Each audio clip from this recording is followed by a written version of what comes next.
자, 2장 재무제표 표시와 공시 보도록 하겠습니다. 자, 회계상 거래에 대해서 먼저 알아보는데요. 회계상 거래가 되려면 뭐가 가능해야 된다? 분계가 가능해야 된다. 우리가 일상생활에서 말하는 거래랑 회계상의 거래가 좀 다른데 차이는 분계가 되냐 안 되냐. 일상생활에서는 거래라고 하지 않더라도 그걸 분계로 나타낸다면 회계상으로는 거래가 되고, 반대로 일상생활에서 우리가 거래라고 표현하지 않지만 분계로 나타난다면 그건 회계상으로는 거래가 된다. 자, 분계는 차변하고 대변에 각각 뭐뭐뭐 얼마 이렇게 적어야 되는데, 뭐뭐뭐라고 적으려면 재산의 변화, 자산이든 부채든 자본이든 어떤 재무제표의 요소를 만족하는 그 재산의 변화가 있어야 되고, 그게 금액으로 측정 가능해야 된다. 자, 상황에 따라서 회계상 거래인지 아닌지 판단하는 건데요. 자, 상품을 외상으로 판매하고 대금을 아직 못 받았다?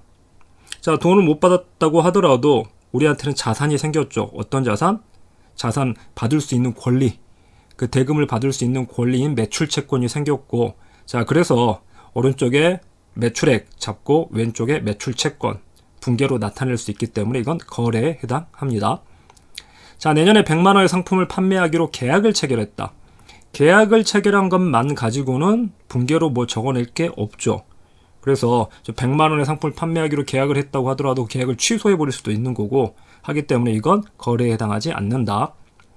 자, 상품을 판매하기로 계약하고 여기까지는 거래가 아닌데 10%의 계약금을 받았다? 이 부분은 만약 100만 원짜리 상품을 판매하고 10만 원을 계약금으로 받았다면 대변에 현금 10만 원 들어오고 차변에는 그게 미리 받아버린 선수금이 되죠. 그래서 부채로 인식을 하기 때문에 이건 회계상의 거래에 해당합니다. 자, 화재가 발생해서 장부가액 100만 원의 건물이 전소됐다? 그러면 일상생활에서는 우리가 화재를 거래라고 하지 않지만 회계상으로는 저 장부가액 100만 원만큼 자산이 감소하죠.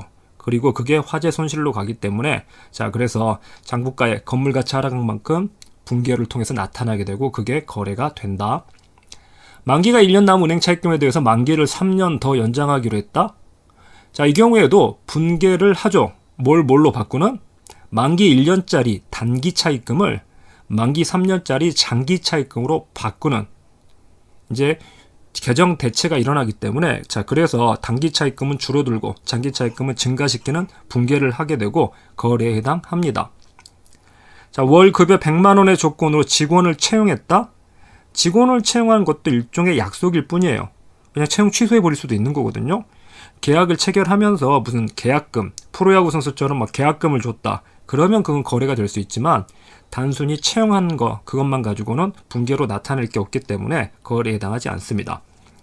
자, 1년간 사용한 기계장치에 대해서 감가상각비를 계상한다. 감가상각비 계상하기 위해서는 비용 인식하고 감가상각 누계액 인식해야 되죠. 분계로 나타내야 되기 때문에 거래에 해당한다. 자, 한번 거래 파료서 차변 대변 그냥 보시고요. 자, 시산표. 시산표에서 발견 가능한 오류냐 아니냐 구분할 수 있어야 되죠. 어떤 경우에는 발견 가능하다? 시산표는 왼쪽하고 오른쪽의 합계. 그래서 그 합계가 다를 경우에만 발견 가능하고, 숫자가 같게 나오면, 차변하고 대변의 합계가 같게 나오면 오류로 뜨지 않는다. 자, 거래 전체를 누락해버렸다. 그럼 차변하고 대변의 같은 금액이 누락이 돼버리니까 이건 발견이 안 되죠. 거래를 중복해서 2번 기입했다? 이 경우에도 차변 대변에 똑같은 금액이 2번 들어갔고 합계는 차변 대변이 같게 되죠. 그러니까 발견이 안 되고요. 자, 거래금을 줄여가지고 차변하고 대변에 분계했다. 자, 차변하고 대변에 같은 금액을 축소해가지고 분계하면 합계는 같죠. 똑같이 축소가 됐기 때문에, 그래서 합계가 같기 때문에 발견이 안 되고요. 자, 계정잔액을 잔액시산표에 축소해서 옮겨 적는다. 자, 이 계정잔액을 시산표로 옮기는 거, 이제 전기하는 거. 자, 이때 계정잔액은 한쪽으로만 옮겨가죠. 현금 계정이다? 그러면 현금 계정 잔액이 차변의 현금으로 옮겨가고 대변으로 뭐 옮겨가진 않습니다. 그래서 이렇게 한쪽으로 옮겨가기 때문에 그때 계정잔액을 시산표로 옮길 때 잘못 옮겨 적은다. 금액을 축소해서 간다. 그러면 한쪽만 금액이 줄어들어 있기 때문에 이건 발견 가능합니다. 자, 그래서 위에 세 번째, 거래 금액을 분계를 할 때는 차변하고 대변의 숫자를 동시, 차변에 얼마, 대변에 얼마 동시에 넣기 때문에 이때는 축소하더라도 같은 금액이 덜 들어가니까 발견이 안 되는데, 자, 그 분계한 결과를 계정 잔액으로 옮기고 계정별 원장으로 옮기고 그래서 계정별 원장에 합계를 낸 다음에 계정별 원장에서 시산표로 갈 때는 한쪽으로만 가기 때문에 이때는 금액을 축소해서 옮겨 적으면 한쪽만 축소가 되기 때문에 발견이 된다. 자, 숫자는 그대로 썼는데 계정 과목명을 잘못 썼다? 시산표에서는 합계만 확인하기 때문에 계정 과목을 잘못 쓴 경우에는 발견되지 않습니다. 자, 부채 계정 잔액을 수익 계정 잔액에 잘못 전개했다. 자, 부채는 잔액이 오른쪽에 남나요? 왼쪽에 남나요? 오른쪽, 대변에 남죠. 자, 수익도 오른쪽에 기록하죠. 그렇기 때문에 오른쪽 잔액을 오른쪽에 넣었기 때문에 이 경우에는 발견이 안 됩니다. 자, 반면에 자산 계정 잔액을 수익 계정 잔액에 잘못 전기했다. 그러니까 이것도 마찬가지로 계정 잔액에서 시산표 잔액으로 잘못 옮기는 걸 말하는데, 자, 자산 계정 잔액은 원래 왼쪽에 차변에 적힐 금액인데 수익 계정 대변으로 옮겨버린 거예요. 그래서 왼쪽에 적어야 될 금액을 오른쪽에다가 적어버린 거기 때문에 오른쪽에서 그 금액만큼 중복돼서 들어가겠죠. 그래서 오른쪽은 커지고 왼쪽은 작아지기 때문에 이 경우에는 좌우가 일치를 하지 않고 대변하고 차변이 일치를 하지 않고 오류로 발견 가능합니다. 자, 재무제표 표시 일반사. 자, 재무제표 종류 뭐 재무상태표, 손익계산서, 포괄손익계산서죠. 공식 명칭은. 그리고 자본변동표, 현금흐름표, 그리고 뭐까지? 주소까지. 자, 발생기준. 기업은 뭐를 제외하고는 발생기준 회계를 사용해서 재무제표 작성한다? 현금흐름 정보를 제외하고는. 즉, 현금흐름표에 기재되는 현금흐름 정보는 제외하고 나머지는 발생기준에 따라서. 자, 중요성과 통합표시. 자, 이거 조심하시라고 했죠? 유사한 항목, 비슷한 항목은 중요성 분류에 따라 재무제표에 유사하니까 통합해서 표시하는 게 아니라 유사한 항목이더라도 그 중요성에 따라 가지고 중요하다면 구분해서 표시한다. 유사한 항목이니까 유사하게 표시하는 게 아니에요. 유사한 항목이더라도 중요하면 구분해서 표시를 해라. 상이한 성격이나 기능을 가진 항목, 다른 성격이나 기능이 다르다면 당연히 구분해서 표시해야 되는 거고요. 자, 다만 중요하지 않은 항목, 그러니까 중요하다면 원래 구분해서 표시하는 게 원칙인데 중요하지 않은 항목에 대해서 성격이나 기능이 유사한 항목과 뭐 할 수 있다? 통합해서 표시할 수 있다. 자, 이 경우에도 본문에는 통합해서 표시했지만 주석에서는 구분 표시할 만큼 충분히 중요할 수 있다. 그래서 본문에는 그냥 유형자산 해가지고 토지, 기계, 건물 다 통합해서 표시하더라도 주석에는 그걸 따로 보여주기도 합니다. 보통 또 그렇게 보여준다고 말씀드렸죠. 자, 3개. 한국채택국제회계기준에서 요구하거나 허용하지 않는 한 자산과 부채 그리고 수익과 비용은 뭐 하는 게 원칙이다? 상계하지 않는 게 원칙이다. 자, 재고자산에 대해서 재고자산 평가충당금을 쌓는 거, 매출채권에 대해서 대손충당금을 쌓는 거, 이런 평가충당금을 차감하여 관련 자산을 순액으로 측정하는 것은 상계 표시에 해당하지 아니한다. 그러니까 자산하고 부채를 퉁치는 걸 상계라고 그러지 자산에 차감 항목을 표시하는 건 상계에 해당하지 않는다. 자, 투자자산 및 영업용 자산을 포함한 비유동 자산의 처분손익, 유형자산 처분손익 이런 거 있죠. 자, 그런 처분손익은 처분대금에서 그 자산의 장부금액과 관련 처분 비용을 차감해서 표시한다. 그러니까 우리 유형자산 처분하면 유형자산 처분이익, 토지를 100만원짜리 토지를 150만원에 처분했을 때 토지 처분이익, 유형자산 처분이익이 50만원이라고 보고가 되지, 토지 처분 수익 150, 토지 처분 원가 100 해가지고 보고하지 않죠. 순액으로 차감해서 표시한다. 자, 보고 빈도. 전체 재무제표는 적어도 1년마다 작성을 하죠. 자, 표시의 계속성. 재무제표 항목의 표시와 분류는 다음의 경우를 제외하고는 매기 동일하여야 된다. 반대로 얘기하면 다음의 경우에는 달라질 수도 있다는 겁니다. 자, 첫 번째, 사업 내용의 유의적인 변화나 재무제표를 검토한 결과 다른 표시나 분류 방법이 더 적절하다. 그 적절한 것이 더 명백한 경우에는 당연히 표시를 바꿀 수 있고요. 자, 두 번째, 어디에서 표시 방법의 변경을 요구하는 경우? 회계기준에서, 한국채택국제회계기준에서 표시 방법의 변경을 요구하는 경우에는 바꿀 수 있다. 우리 이번에 금융자산 기준서가 개정되면서 바꾸라고 요구를 했죠. 자, 재무상태표. 뭐 표시되는 정보, 다음 금액을 나타내는 항목을 표시한다. 그냥 우리 배웠던 것들이니까 그냥 쭉 한번 보시고요. 중요한 건 문제에서 다음 중 구분해서 표시하지 않는 것은 했을 때 뭐를 구분해서 표시하지 않는다? 유동자산이나 비유동자산을 반드시 구분해서 표시해야 되는 항목이 아니다. 왜? 유동, 비유동 구분법을 쓰면 유동자산, 비유동자산이 구분이 되지만 유동성 순서에 따라서 표시하면 유동하고 비유동 구분이 안 된다. 자, 구분 표시 방법. 방금 말씀드린 대로 유동, 비유동 구분해서 표시하는 방법이 있고 뭐 할 수도 있다? 유동성 순서에 따라서 주로 금융업 같은 경우 유동성 순서에 따른 표시가 더 적절하다. 그리고 뭐 할 수도 있고 그 둘을 섞어서 혼합 표시 모두 다 가능하다.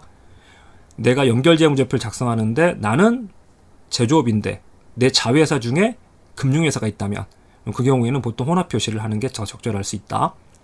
자, 재무상태표에 최소한 표시해야 될 항목에 유동자산, 비유동자산은 포함되지 않는다. 방금 말씀드렸던 대로 유동성 순서에 따른 표시가 가능하기 때문에 최소한 재무제표 표시해야 될 항목에 유동자산, 비유동자산이 포함되지 않는다.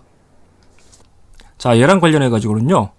우리 이제 전반적인 내용을 한번 정리를 좀 할게요. 우리 이제 다 배웠으니까 여기서 한번 정리를 하는데 우리 재무제표 표시랑 관련해 가지고 선택할 수 있는 것들이 4가지가 있습니다. 첫 번째는 금방 배웠던 재무상태표. 유동, 비유동, 유동성 순서에 따른 표시를 선택 가능하고 그 다음에 손익계산서에서 영업비용을 성격별로 공시할 거냐 기능별로 공시할 거냐 둘 다 가능하죠. 자, 그 다음 현금흐름표에서 영업현금을 직접법으로 표시하는 것도 가능하고 간접법으로 작성하는 것도 가능하죠. 마지막으로 포괄손익계산서, 포괄손익을 단일의 포괄손익계산서로 표시할 수도 있고요. 즉 매출액에서 수익에서 출발해가지고 뭘로 끝나버리는 총포괄손익으로 끝나는 전체를 하나로 만드는 손익계산서도 가능하고 아니면 이걸 2개로 쪼개줘. 어디서 쪼개가지고 단기순이익에서 잘라가지고 단기순이익까지만 보여주고 그 다음에 별개의 손익계산서에다가 별개의 포괄손익계산서에다가 단기순이익에서 출발해가지고 기타 포괄손익 더하고 빼가지고 총포괄손익까지만 보여주는 2개의 손익계산서로 작성하는 것도 가능한데 자, 이 중에서 선택이라고 그러니까 여러분들이 뭘 착각하냐면 회사가 하고 싶은 대로 마음대로 A냐 B냐 둘 중에 마음대로 선택할 수 있냐? 그거 아니에요. 마음대로 선택 가능한 항목이 있고 마음대로 선택하는 게 아니라 판단해서 선택하는 항목이 있습니다. 자, 밑에 2가지 있죠. 현금 흐름을 직접법으로 표시하냐 간접법으로 표시하냐 포괄손익계산서를 단일로 작성하냐 2개로 작성하냐 이건 선택에 제한이 없어요. 그냥 나 A 할래 B 할래 하고 싶으면 하는 겁니다. 반면에 지금 재무상태표에서 유동 비유동 그리고 영업비용 성격별 공시 기능별 공시 얘들은요 이미 선택하는 항목은 아니에요. 내가 그냥 이거 할래 성격별 공시 할래 기능별 공시 하고 싶은 거 할래 하는 게 아니라 질적 특성을 높이는 방법을 판단해서 선택하는 겁니다. 우리 회사에는 어떤 게 더 적합한지. 그래서 좀 전에 말씀드린 대로 금융회사 같은 경우에는 보통 유동성 순서가 더 적합하니까 그게 더 정보 이용자 의사결정에 더 유용한 정보가 되니까 그 방법을 선택하는 거고요. 금융회사가 아니라면 대부분 유동이나 비유동 구분법을 선택을 합니다. 마찬가지로 비용의 공시도 성격별 공시, 기능별 공시 마음대로 하는 게 아니라 질적 특성을 높이는 방법을 판단해가지고 선택하도록 돼 있어요.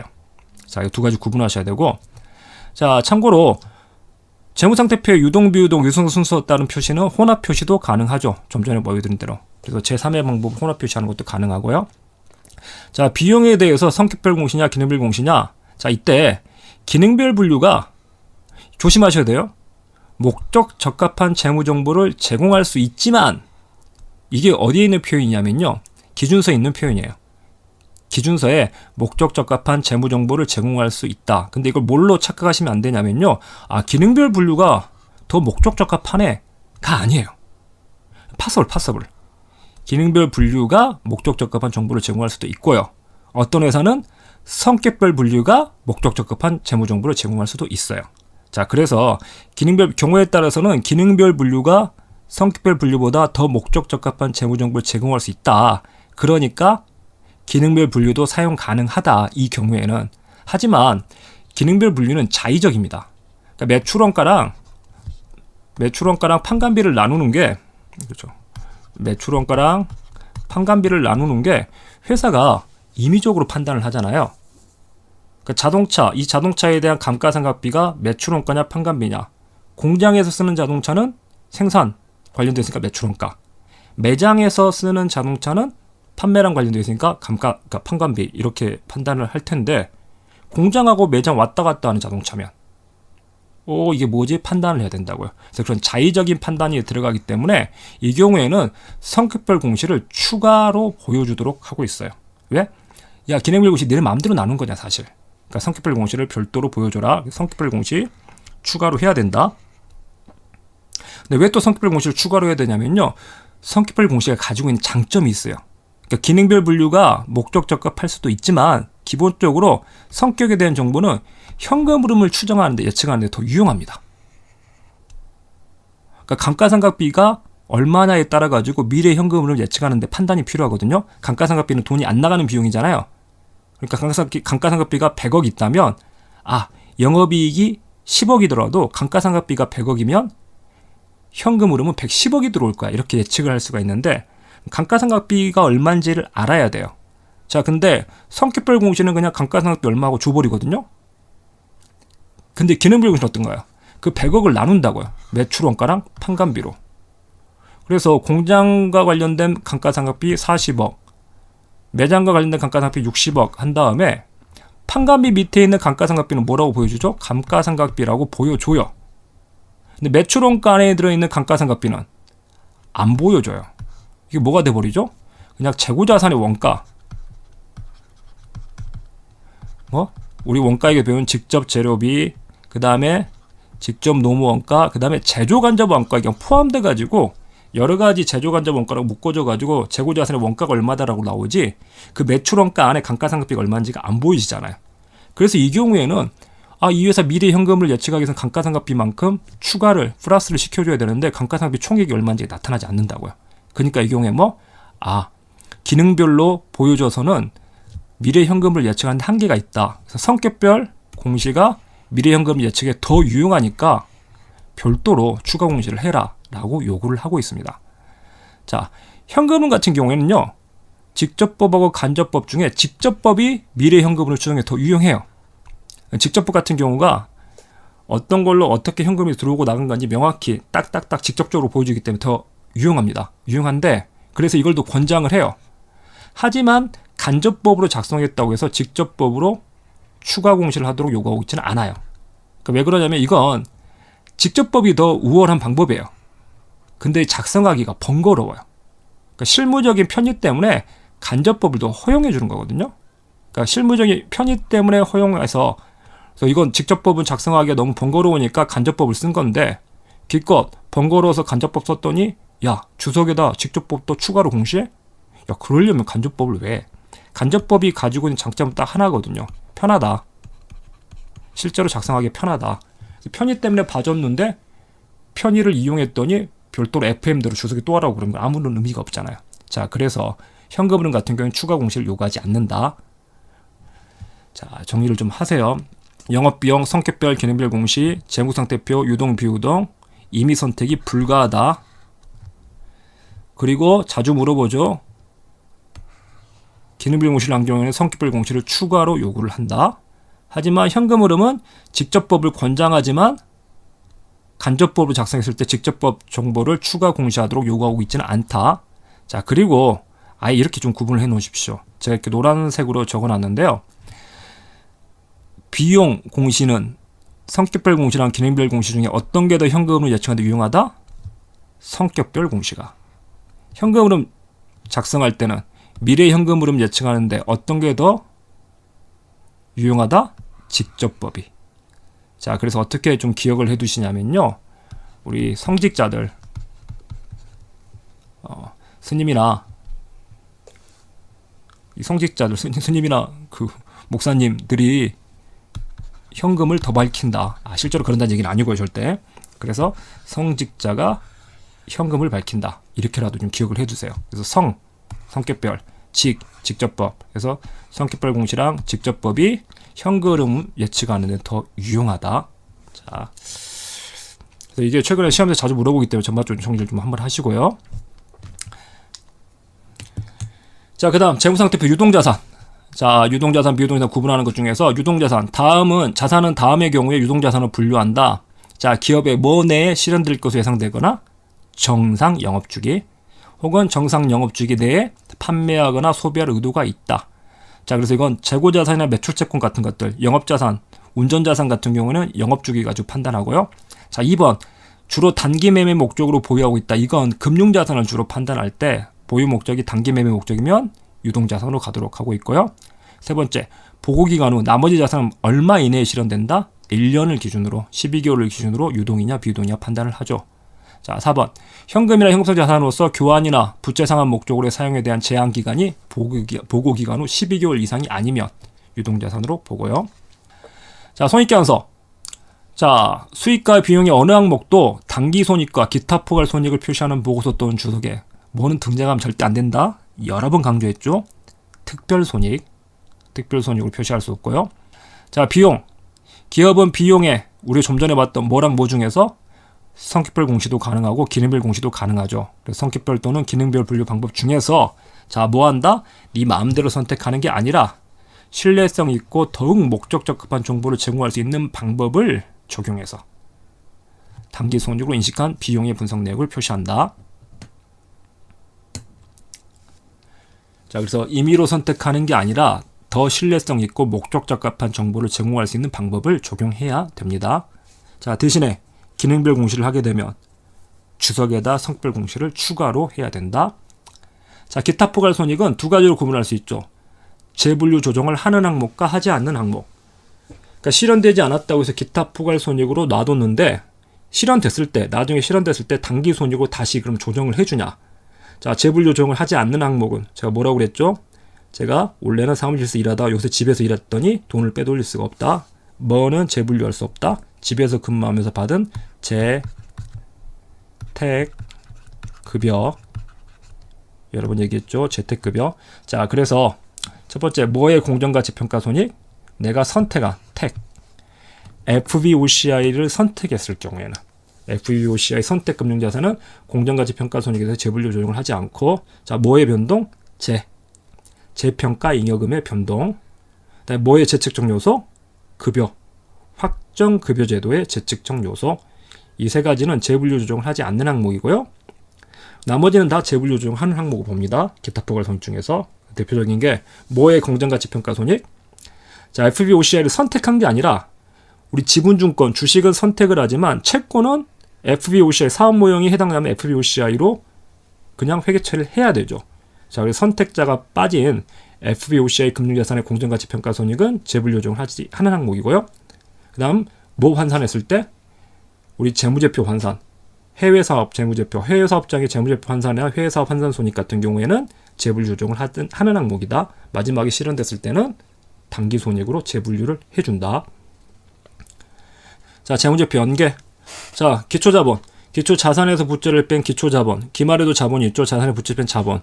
자, 이 자본의 증감은 뭐만큼 증가하고?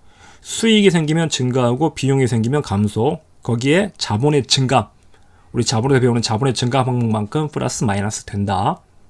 자, 중간재무보고. 이번에 나왔는데 중간재무보고. 자, 구성요소. 재무제표를 다 요약해서 작성할 수 있다. 요약재무상태표, 요약된 하나 또는 그 이상의 포괄손익계산서, 요약자본변동표, 요약현금흐름표, 주석도 풀로 작성하는 게 아니라 선별해서 선별적 주석을 작성할 수 있다. 자, 재무보고를 비교할 때 형식, 이걸 제가 날짜로 기억을 하라고 그랬죠. 예를 들어서 2002년 3분기다. 자, 그러면 재무상태표에 2002년 3분기면 몇 월 며칠이다? 3분기 말 9월 30일이 되는 거고. 자, 비교하는 전기는 언제가 된다? 2001년 9월 30일이다, 12월 30일이다, 12월 31일. 그래서 직전 연차보고 기간 말이라고 표현을 한다. 2001년 9월 30일이라고 비교하는 게 아니다. 손익계산서는 손익계산서 3분기라고 그러면 언제부터? 7월 1일부터 9월 30일. 그게 3개월이 3분기고. 자, 비교를 하면 전기가 언제? 2001년 같은 기간, 2001년 7월 1일부터 9월 30일까지. 그래서 같은 동일 기간을 비교를 하는 거고요. 손익계산서는 이렇게 중간기간만 보고하는 게 아니라 모두 작성을 한다. 누적 중간기간, 즉 1월 1일부터 9월 30일까지. 그래서 중간재무보고에서 손익계산서는 당분기가 있고요. 누적 있습니다. 그리고 전분기가 있고 전분기 누적. 얘도 마찬가지로 동일 기간 2001년 1월 1일부터 9월 30일 전년도 동일한 누적 기간을 비교해서 작성을 하고요. 자, 자본 변동표나 현금 흐름표는 중간 기간을 작성한다, 누적 기간을 작성한다, 누적 기간을 작성한다. 즉 자본 변동이나 현금 흐름은 1월 1일부터 9월 30일까지를 전년도 동일 기간하고 비교를 합니다. 그래서 날짜로 머릿속에 넣어주시라고 내가 말씀드렸죠. 자, 이걸 말로 표현하면 이제 어떻게 된다? 자, 재무상태표는 당해 중간보고 기간 말 9월 30일, 즉 중간보고 기간 말을 언제? 직전년도 12월 31일. 자, 연차보고거든요. 연차보고 기간 말하고 비교를 합니다. 그래서 12월 31일은 직전년도 중간보고 기간 말이 아니죠. 1년치 연차보고 기간 말에 해당해요. 자, 손익계산서, 포괄손익계산서는 당해 중간기간 7월 1일부터 9월 30일 중간기간과 동시에 모두 당해 회계연도 누적기간 1월 1일부터 9월 30일을 직전 회계연도의 동일기간하고 각각 비교를 하는 거고요. 자본변동표나 현금흐름표는 당해 회계연도 뭘? 중간기간이 아니다. 그래서 중간재무보고인데 중간기간이 아니라 누적기간을 직전 회계연도의 동일기간하고 비교를 합니다. 자, 그래서 저렇게 날짜로 기억을 구분해서 기억을 해두시기 바랍니다. 자, 중간재무 인식업 측정. 자, 중간재무제표는 연차 재무제표에 적용하는 회계정책과 다른 걸 쓰면 된다, 안 된다? 안 된다. 동일한 회계정책을 적용해서 작성을 합니다. 자, 2장 마칠게요.